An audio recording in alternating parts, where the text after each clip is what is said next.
Bonjour tout le monde, je suis Rebecca McLaughlin-Duane. Cette semaine, nous sommes au cœur de la plaine de la Bekaa au Liban pour découvrir le Festival international de Baalbek. Sur scène, comme d'habitude, du théâtre, de la musique, de la danse, les organisateurs ont à cœur de promouvoir les jeunes talents locaux et de faire du Liban une référence culturelle dans la région. À suivre également une interview exclusive avec l'un des membres issus d'une famille d'artistes iconiques au Liban, Oussama Rabbani.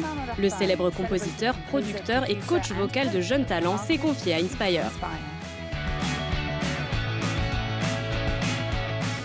Mais tout d'abord, voilà plus de 60 ans que le festival de Baalbek est l'un des temps forts du calendrier estival libanais. Il accueille les plus grands noms parmi les artistes arabes et propose des avant-premières internationales. Daline Hassan nous en dit plus.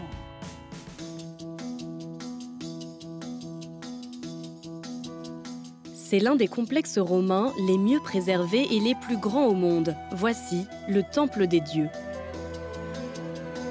Situé à 90 km à l'est de la capitale, Beyrouth, ce site classé au patrimoine mondial de l'UNESCO a vu plusieurs civilisations s'élever et s'éteindre durant plus de 2000 ans.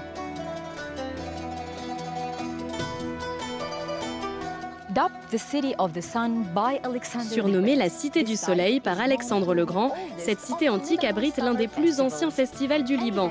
Un événement initié en 1956 par le président de l'époque, Camille Chamoun. Celui-ci souhaitait créer un cadre inédit pour accueillir la nouvelle scène locale et internationale.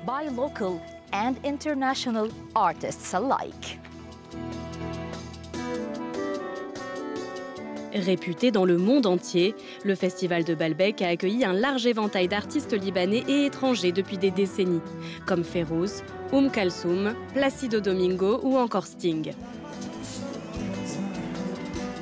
En 2012, l'événement a été contraint de déménager en raison des conflits en Syrie, qui se déroulaient alors à une cinquantaine de kilomètres de là. La présidente n'a qu'un seul leitmotiv, le spectacle doit continuer.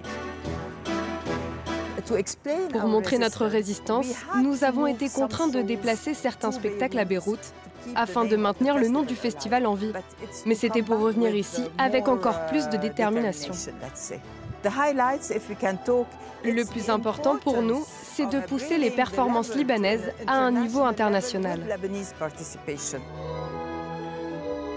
Le cru 2018 de Baalbek se compose notamment de Georges Kabaz, un comédien libanais connu pour son humour noir. Sa pièce Illa Isa, aussi appelée Sauf si, est le point culminant du festival. Elle raconte le quotidien de résidents vivant dans un vieux bâtiment au bord de l'effondrement. Comme c'est souvent le cas au Liban, ses habitants sont de diverses origines religieuses et leurs opinions créent une fracture encore plus grande chez eux. Nous nous sommes rendus dans les coulisses pour rencontrer cet artiste aux multiples facettes et découvrir les différents aspects de son travail. Malheureusement, il existe encore aujourd'hui au sein de notre communauté une intolérance à l'égard de ceux qui nous sont différents. La pièce imite la réalité de manière très directe. Il y a plusieurs dimensions. D'abord, le théâtre simule la réalité où l'action se déroule, à savoir le bâtiment qui s'effondre. La seconde dimension, c'est l'orchestre. La musique simule le fantasme. Et la troisième dimension est représentée par les colonnes de Baalbek. La grandeur de ce lieu nous renvoie à l'époque romaine, à son passé historique et culturel. Georges Kabaz a travaillé avec 90 artistes pour composer ce spectacle mêlant du théâtre, de la danse et du chant, et conçu tout spécialement pour la scène du théâtre de Baalbek. L'émotion que je ressens quand je joue ici, ça n'arrive nulle part ailleurs. Alors que de nombreux artistes ont fait leur premier pas à Baalbek cette année, il en va de même pour les spectateurs.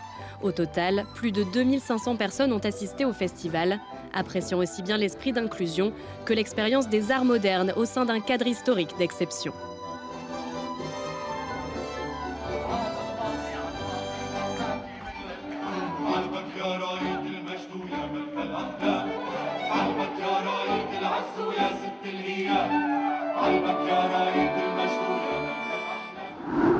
L'histoire artistique et créatrice du Liban est aussi vieille que ses collines. Les pièces libanaises explorent le passé historique passionnant du pays. On peut aussi mentionner les fameuses chansons sur le nationalisme arabe. Depuis les années 40, une famille contribue au développement musical et théâtral, les Rabbani. Mentionnez le nom Raghbani où que vous soyez au Moyen-Orient et vous avez de fortes chances pour qu'on vous récite ou qu'on vous chante quelques vers.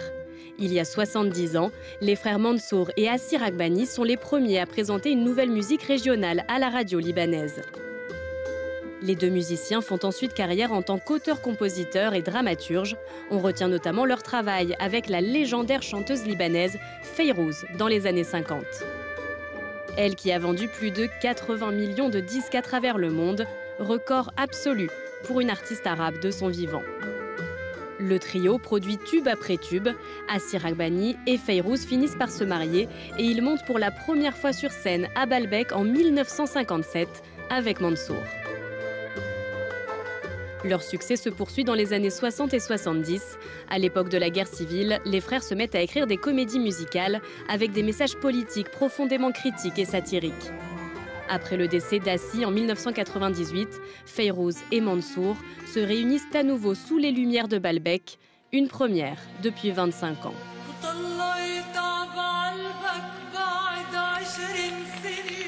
La musique des frères Raghbani est bien vivante aujourd'hui. Les fils de Mansour, Marwan et Oussama, assurent la relève et ont hérité de leur père une passion débordante pour les pièces de théâtre et les comédies musicales. Oussama a composé d'innombrables morceaux pour lui-même, mais aussi pour les pièces de son frère, ainsi que des adaptations musicales, Don Quichotte par exemple.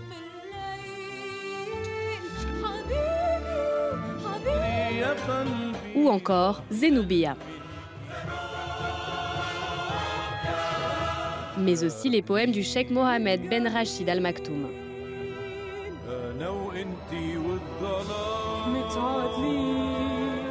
Oussama est aussi connu pour son rôle de coach musical dans l'émission de télé-réalité Star Academy. Parmi ses protégés, la soprano Hiba Tawaji, qui a participé à de nombreuses pièces produites par les frères Raghbani et qui a enregistré avec eux plusieurs albums à succès. Sa réussite est une fierté pour Oussama, soutien passionné des jeunes talents libanais. Celui-ci a délaissé son studio quelques instants pour accorder une interview à Inspire Middle East dans un cadre habité par l'âme familiale. Oussama, bienvenue sur Euronews. Et bienvenue ici à Baalbek. Quel magnifique décor. Absolument magique, oui. La famille est centrale dans votre travail, surtout avec la collaboration entre votre père, votre frère. Mais est-ce qu'il existe des différences au niveau de la création et comment les gérez-vous? Oui, bien sûr, nous ne sommes pas toujours du même avis, mais il y a une ligne directrice. Vous avez votre propre identité, vos propres pensées, votre propre caractère. Par exemple, lorsque mon père, le grand Mansour, dirige une pièce, il veut qu'on confronte nos points de vue. On se bat beaucoup, mais si c'est moi qui dirige la pièce, c'est plutôt mon point de vue, ma manière de voir les choses. Par rapport à votre expérience à la Star Academy, vos élèves étaient-ils ouverts à la critique? C'était facile de les encadrer? Les candidats venaient de tout le monde arabe. Ma plus grande inquiétude était de savoir s'ils allaient accepter mon opinion. On ne plaisante pas avec la musique et l'art, c'est pour ça que je suis si dur avec eux. Est-ce qu'on peut dire que vous les cassez pour mieux les reconstruire? C'est la clé du succès. Il faut avoir un bon tempérament et de bons nerfs, savoir prendre du recul et encaisser les coups, résister, même quand on est au bord des larmes. Mais certains n'y arrivent pas. Oussama, selon vous, où en est le Moyen-Orient de son ambition internationale pour toucher un public plus large, l'Europe, les États-Unis et au-delà? Tout repose avant tout sur la langue, car les peuples arabes sont plus émotifs et sont parfois trop attachés à leur langue. De plus, nous avons dans notre musique ce que l'on appelle des quarts de ton, ce qui est parfois difficile à appréhender pour un public occidental.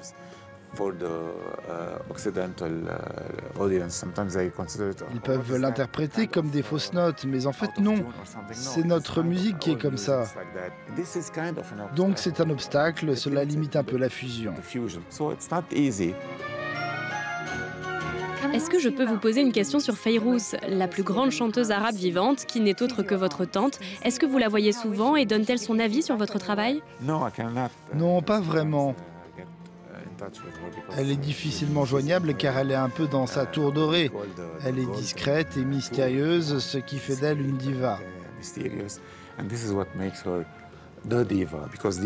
Parce qu'une diva, ce n'est pas seulement une voix, c'est aussi un comportement.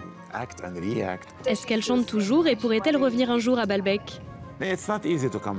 Ce ne serait pas facile de revenir à Baalbek, ne serait-ce qu'à cause des conditions et du climat. C'est très exigeant de chanter en altitude et le temps est souvent sec, ce qui rend le chant encore plus compliqué. C'est plus facile de sortir la voix quand il fait humide. On peut perdre sa voix ici. Quelle est la prochaine étape pour vous?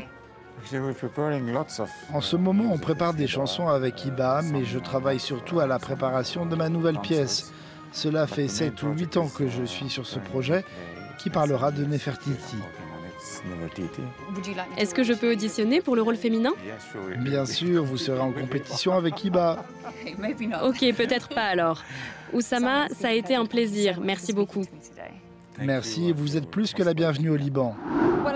Il est temps de dire au revoir au temple de Jupiter, Vénus et Bacchus. Avant de nous quitter, voici quelques réactions postées sur les réseaux lors du festival de Baalbek.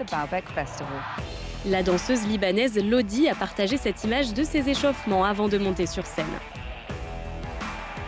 Et Nadji était dans le public lors du concert de Mathieu Chédid et du trompettiste Ibrahim Malouf pour un hommage à la légendaire Fayrouz.